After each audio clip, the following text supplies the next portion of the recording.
welcome back to the channel. Okay, so today I want to talk about people, places, and things, and that was kind of the biggest thing.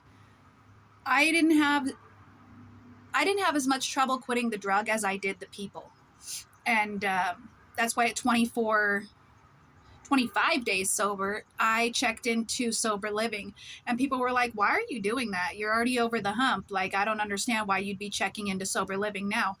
Because the first time I got sober, I only changed the drug and I didn't change the places and things or the people. And I thought that I could be strong enough on my decision to just stick with what I was doing based on my free will. But if you stay at the dairy long enough, like I always say, you're going to drink the milk. With that being said, sober living is the structure that I needed.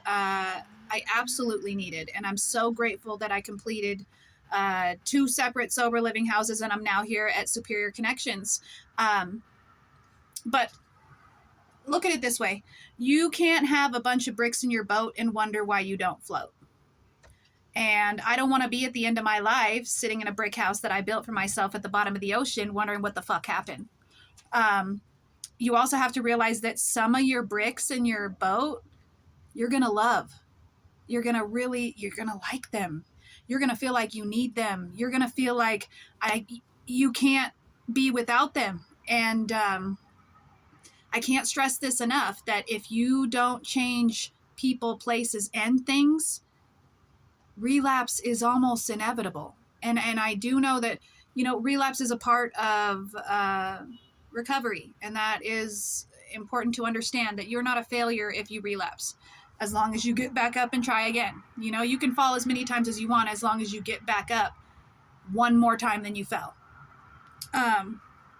People are not going to always understand. When I quit doing drugs and I was still, for the time being, around people that were doing drugs, they almost were weirded out by me, treating me like I was like a cop or something, because I was no longer partaking in what everyone was doing. And people that are stuck doing something that they probably aren't very proud of, because most people that are drug addicts are not proud to be drug addicts. There's not, a rally like celebrating, hey, I'm a drug addict. Woo! No. That's why isolation comes with drug addiction. So when I stopped doing drugs and I was still around people that were doing drugs, they almost disliked me because I made them realize where they were falling short. And people don't want to be around people that make them feel like they're doing something wrong. And that was not my intention. My hope was that for the short time that I was still around the people that were doing drugs, that what I was doing would be an example. But it ended up being a little bit too close of an example. And it ended up making them feel uncomfortable by me. And a lot of people would be like, oh, well, I don't want you around here anymore because I don't want you to relapse. Really, they didn't want me to remind them that it is possible to get sober. And there's not really any excuse other than, like I say, there's no one that's going to save you from addiction except for the version of yourself that's sick and tired of your own shit. So, quitting the people, quitting the places. I've driven around Denver, and just certain areas made me feel a certain type of way. It like almost was like a wash over me. And I felt uncomfortable in places where I used to feel very comfortable. That's why moving out here to Colorado Springs was a vast change in places for me. And it ended up being a blessing because I don't know anybody out here in Colorado Springs. I don't know any places. Like, I don't know the drug areas. I don't know any of that. And you may not be able to change your places so drastically, but even a small change, even a small step towards something more positive, like, people don't understand. You don't have to answer the phone, the door. You don't have to give out your number. You don't have to accept anyone on Facebook or Instagram or do anything of the sort. You can be down the street from somebody and still never speak to them again, not because you don't like them or love them, but because they are detrimental to your soul and to what you want to accomplish in your life. So you can still love somebody, but love them from a distance. If somebody is not willing to progress in their life, you have to leave them in the chapter they stop progressing in. And whether or not you miss them or not, it cannot delay you from getting to that next chapter or that next book. Because the longer you wait in a past chapter, waiting for someone to be ready for what you're ready for, you're just slowing yourself down and slowing your own progress down. So you have to leave your bricks in the boat that they stop progressing in. You know what I mean? You can miss them. It can make you emotional, dude. Having to say goodbye to people is emotional.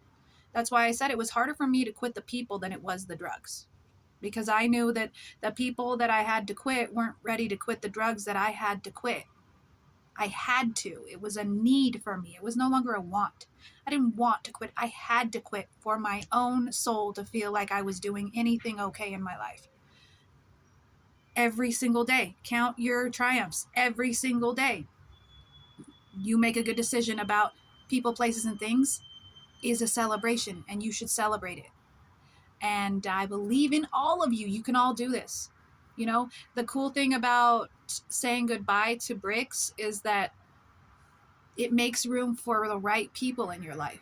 You know, where there is a hole, something will always fill it. And usually in sobriety and surrounding yourself by like-minded people, something better than a brick fills that hole. And you just have to pray and hope and you know, let people know that when they're done being stuck, you'll be there to give them a hand up. But until that day, you got to leave them where they lay. I know it's easier said than done, but if you need any advice, any support, reach out, share my video, subscribe, like, and just do your best to try and do something positive today. And know that doesn't matter what day you're on. I am on day 114 days of sobriety today. And whether it's day 1 for you, day 30, day 90, whatever it is, I'm proud of you. And it's one day closer to the rest of your life, dude. And trust me, the grass is greener on this side. It really is. I believe in you. You can do this. Keep fighting that good fight. Bye, guys.